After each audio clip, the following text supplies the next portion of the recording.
Olá, meus irmãos, bem-vindo ao Daily Devotions, o devocional da De Gravataí, a nossa igreja, a nossa família.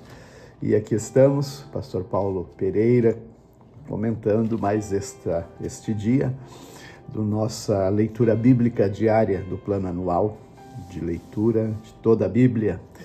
E estamos muito empolgados aqui com este livro de Jó, né? Apesar do terrível sofrimento deste homem. Mas é um livro de tanta sabedoria, né? Por tudo que, na verdade, é colocado, né, de diferentes perspectivas sobre o sofrimento, né, das pessoas, do porquê que acontece coisas também, né, com pessoas boas, coisas ruins com pessoas boas, às vezes coisas boas com pessoas ruins. E nós vimos que todos esses argumentos se tornam tudo meio empobrecidos diante da grandeza e soberania de Deus, né? As explicações, elas podem vir de toda a direção, mas a resposta final é de Deus. E aqui Jó está fazendo o seu discurso. E ele coloca aqui palavras que são muito especiais para mostrar, né, a sua conduta justa, correta, né, como ele tinha a sua consciência diante dos homens e de Deus. Tinha testemunho das pessoas que também não podiam acusá-lo diretamente de algo, apenas conjecturavam que poderia ter algum mal, né, que Deus estivesse então castigando Jó. Mas não podiam lhe acusar, e nem Jó mesmo, que julgava a si mesmo, né, estava agora entendendo o que Deus estava, né, fazendo. Diz ele: fiz uma aliança com os meus olhos, de não olhar com cobiça para nenhuma jovem. Ele entendeu de deixar tudo também na direção de Deus, né? Que Deus me pese numa balança justa, pois conhecerá a minha integridade. E assim Jó vai, né, se expondo, né, e aí toda a sua forma de agir bondosa, generosa, né, ele sempre esteve, desde a juventude, cuidando do órfão, né, como um pai, cuidando das viúvas. O pobre não tinha o que vestir, caso eles não me abençoavam, porque ele, na verdade, era a maneira dele ser generoso, abençoava ele mesmo. É isso que ele está dizendo. Se levantei a mão contra o órfão, ele acolheu os estrangeiros, né?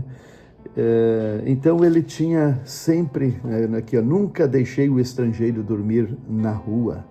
Minha porta sempre esteve aberta para todos. Então essas eram as palavras de Jó, né? E assim ele encerra, né, as suas palavras. Mas agora entra um novo personagem dentro do contexto dos amigos de Jó.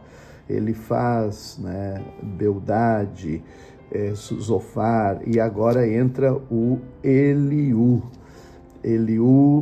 Ele então fala de si mesmo, né, que ele é o mais jovem deles todos, ficou calado em respeito, né, à idade, à sabedoria, né, dos demais, e ele disse: então eu fiquei calado até agora, né? E aí ele vai dizer assim, que ele ficou irado, indignou-se porque Jó se achava mais justo que Deus, foi a expressão que ele diz, né? Ele havia esperado agora os outros falar, que eram os mais velhos. Ele diz assim: eu sou jovem e vocês são idosos, por isso me contive e não dei minha opinião.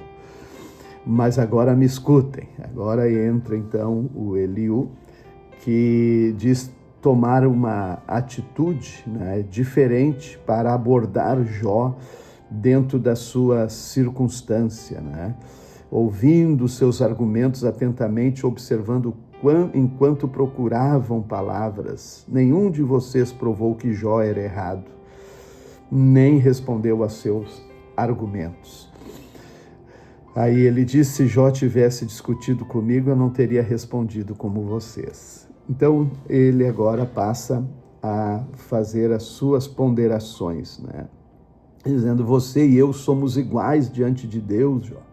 Eu também fui formado do barro, né? Mas não vou ser severo demais com você. E assim, nós vamos acompanhando, né, cada detalhe de seus argumentos, buscando sempre também a soberania de Deus. E ele diz assim, se Deus faz essas coisas acontecerem repetidas vezes com as pessoas, né, preste atenção, Jó, fique quieto, ouça-me, pois tenho mais coisas a falar. Deus disciplina no leito de enfermidades, com dores constantes nos ossos. Tudo ele está buscando também fazer Jó, né, refletir sobre sua condição pecaminosa. Nós vamos acompanhando e observando detalhes dessa forma, né, de ver as pessoas, a natureza humana e também a grandeza de Deus. 2 Coríntios 3, 1 a 18, Paulo está falando sobre si, né, seu apostolado, dizendo que, né, não havia necessidade dele se recomendar a eles, porque a carta de recomendação dele era aos próprios irmãos de Corinto, né? Pois ele é que havia levado o evangelho, né? E o resultado da transformação da vida dos crentes, né, em Corinto era o fruto do seu trabalho, né? E ele aqui coloca uma experiência muito linda que Israel presenciou diante de Moisés, né, que foi a glória de Deus que transpareceu no semblante, no rosto de Moisés, ainda que ela ia desvanecendo, né? Mas ele cobriu com um véu o seu rosto. E ele fez uma alegoria aqui sobre a antiga aliança, os judeus que não podiam perceber a revelação, né, de Jesus e a sua obra redentora na nova aliança, e assim ele chama a atenção que eles ainda estavam com o véu, né, até que o véu fosse tirado para compreender os mistérios da graça de Deus. Mas é também profundo as palavras de Paulo, né, nesse sentido. O Salmo 43, ele está também mostrando muito sobre a realidade de Jó, quando ele diz, declara-me inocente, ó Deus, defende-me desse povo mau, livra-me dos falsos injustos. E aí, por fim, ele fala com a sua própria alma. Por que você está tão abatido, ó minha alma? Por que está tão triste? Espera em Deus. Ainda voltarei a louvá-lo, meu Salvador e meu Deus. Ainda que as circunstâncias sejam das mais difíceis, não perca a esperança, porque ainda Deus vai reverter o quadro e você vai ter a graça para louvar o nome do Senhor. Provérbios 22, 8 e 9, a sabedoria, né, diz, quem semeia injustiça colhe desgraça, e seu reino de terror chegará ao fim. Pessoa generosa será abençoada, pois alimenta o pobre. Deus os abençoe.